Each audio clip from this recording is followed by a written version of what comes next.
सावित्रीबाई फूले एक महान समाज सेविका ज्योतिराव फूले की पत्नी थी। एक स्कूल की शुरुआत हुई। 9 विभिन्न जातियों के बच्चों को लेके इन्होंने पढ़ाना शुरू किया कि उस दौर में जब ये पढ़ाने जाया करती थी, के ऊपर पत्थर फेंके जाते थे, कीचड़ फेंके जाते थे, गोबर फेंके जाते थे, गलत कमेंट किए जाते थे। ये अपने साथ अलग से एक और साड़ी विद्यालय लेके जाया करती थी। वो 1 से 3 विद्यालय हुई। जो बच्चों की संख्या 9 थी वहां से बढ़ के 18 हुई। 18 के आसपास स्कूल इन्होंने खोले। लड़कियां स्वस्थ रहें, इसको लेकर इन्होंने खेल से संबंधित कई कार्यक्रमों का आयोजन नियमित तौर पे ये किया करती थी। नियमित अंतराल पे वो पीटीएम नियमित बैठकें किया करती थी। जब भी इतिहास में वुमेन एजुकेशन की बात होगी तो सावित्रीबाई फूले जी के योगदान के बिना यह चर्चा अधूरी है। 3 जनवरी को नेशनल वुमेन टीचर्स डे मनाना चाहिए। नमस्कार। 2011 के जनगणना के अनुसार देश की 74.4% आबादी साक्षर है और इसमें लगभग 64% महिलाएं वुमन साक्षरता है। लेकिन क्या आपको पता है साक्षरता की यह मुहिम आज से 174 वर्ष पूर्व लगभग 0 थी। उस बात है 1850 के आसपास की, जब महिला की साक्षरता लगभग 0 थी। ये वो दौर था जब समाज पूर्णतः पुरुष प्रधान था। महिलाओं को पढ़ने के लिए बाहर भेजना या महिलाओं के लिए शिक्षा का महत्व नगण्य था। जिस तरह की रूढ़िवादी सामाजिक व्यवस्था थी, वो दौर सामाजिक आंदोलन का एक दौर था, जिस दौर में कई सारी कुरीतियाँ, सती प्रथा हो, बाल विवाह हो, विधवा विवाह न होना जैसी समस्या हो, जो बच्चियाँ जन्म लेते समय यानी कि भ्रूण अवस्था में उनकी हत्या कर दी जाती थी, ऐसी दर्जनों समस्याएं थी। जिसमें एक प्रमुख समस्या महिलाओं का, लड़कियों का, बच्चियों का निरक्षर होना था। उस दौर में जो वुमेन एजुकेशन था लगभग 0% था। इसी समय में 3 जनवरी 1831 को एक महान समाज सेविका का जन्म होता है। नाम है सावित्रीबाई फूले। जी हाँ, सावित्रीबाई फूले जो ज्योतिराव फूले की पत्नी थी, ये माली जाति से ताल्लुकात रखती थी और इनका विवाह जब ये 9 वर्ष की थी तो 13 वर्षीय ज्योतिराव फूले जी के साथ हुआ। कहते हैं कि एक सक्सेसफुल पुरुष के पीछे एक महिला का हाथ होता है, लेकिन यहाँ की परिस्थितियाँ बिल्कुल उलट थी। एक सक्सेसफुल, एक सफल महिला महान समाज सेविका के पीछे उनके पति ज्योतिराव फूले का हाथ था। जब इनको पढ़ने से बिल्कुल जब विवाह हुआ था तो ये निरक्षर थी, लेकिन ज्योतिराव फूले के सहयोग से, ज्योतिराव फूले उस समय 3री कक्षा में पढ़ते थे, इन्होंने पढ़ाई शुरू किया और आगे चल के इन्होंने पढ़ाई को अपने जीवन का एक महत्वपूर्ण अंग बनाया। फिर अहमदनगर के सिंधिया फर्राट स्कूल और पूना के कन्या स्कूल में इन्होंने पढ़ाने से संबंधित प्रशिक्षण को हासिल किया और उसके बाद इन्होंने समाज के अन्य लड़कियों को, लड़कों को, छात्रों को पढ़ाने की शुरुआत की।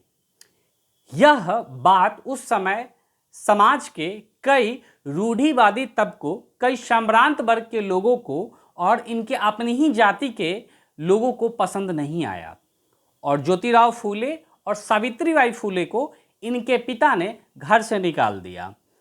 इन्होंने उस्मान शेख के यहाँ, जो ज्योतिराव फूले जी के मित्र थे, उनके यहाँ शरण ली और पढ़ाने के लिए ये वो दौर था जब इनके पास ना ही पैसे थे, ना ही पढ़ाने के लिए कोई जगह था, ना ही कोई इंफ्रास्ट्रक्चर था। बट फिर भी इनकी जो मेहनत थी, इनकी जो जीवटता और दृढ़ता ने अंततः रंग लाया और 1848 को एक स्कूल की शुरुआत हुई। यह पुणे में स्कूल थी और वहीं पे 9 विभिन्न जातियों के बच्चों को लेके इन्होंने पढ़ाना शुरू किया।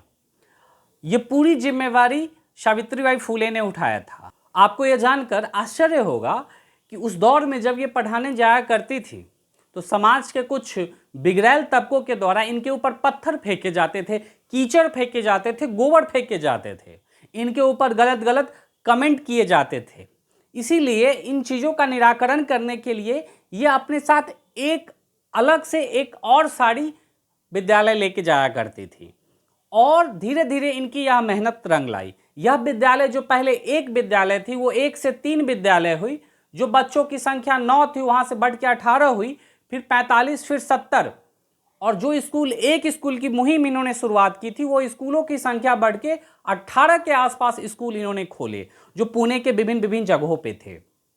ऐसी किदवंती जिन्होंने बच्चों को पढ़ाने के लिए एक मैक्सिमम लेवल का एफर्ट इन्होंने लेने का काम किया, और जो पढ़ाई की उस समय का जो पाठ्यक्रम इन्होंने बनाया था, जो सिलेबस डिजाइन किया था, वो वर्तमान के पाठ्यक्रम से काफी कुछ मिलता जुलता था। यह बात 174-75 वर्ष पूर्व की है। उस दौर में बच्चों को चीजों को आसानी से समझाने के लिए खुद एक कवित्री भी थी, इन्होंने कई सारे कविताओं इन्होंने लिखा है, तो उस कविताओं के माध्यम से बच्चों को कठिन कठिन चीजों को समझाने का इन्होंने प्रयास किया। बच्चे स्वस्थ रहें, लड़कियां स्वस्थ रहें, इसको लेकर इन्होंने खेल से संबंधित कई कार्यक्रमों का आयोजन नियमित तौर पे ये किया करती थी। इसके साथ साथ बच्चे पढ़ाई को लेकर सीरियस रहें, इसको ध्यान में रखते हुए एक नियमित अंतराल पे वो पीटीएम, पेरेंट्स टीचर मीटिंग, छात्र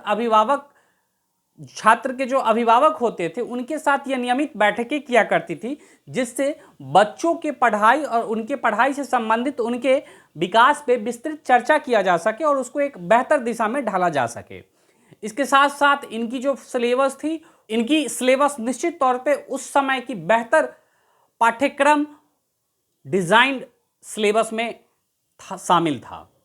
तो इस तरीके से इन्होंने एक बहुत ही सार्थक और भगीरथ प्रयास किया स्त्रियों को, महिलाओं को, बालिकों को शिक्षा देने में। इनकी यह प्रयास रंग लाई और वर्तमान समय में आज लगभग देश की 3/4 आबादी साक्षर है। और जब भी इतिहास में वुमेन एजुकेशंस की बात होगी, उनके उस योगदान की बात होगी, तो सावित्रीबाई फुले जी के योगदान के बिना यह चर्चा अधूरी है। और उनके इस योगदान के लिए मेरा जहां तक मानना है, 3 जनवरी को उनका जो जन्म तिथि है, उस जन्म तिथि पे देश को नेशनल वुमेन टीचर्स डे, राष्ट्रीय महिला शिक्षिका दिवस मनाना चाहिए, जिससे सावित्रीबाई फुले की जो ये योगदान है उसको और जीवंत और इतिहास के बेहतर स्वरूपों में ढाला जा सके। धन्यवाद।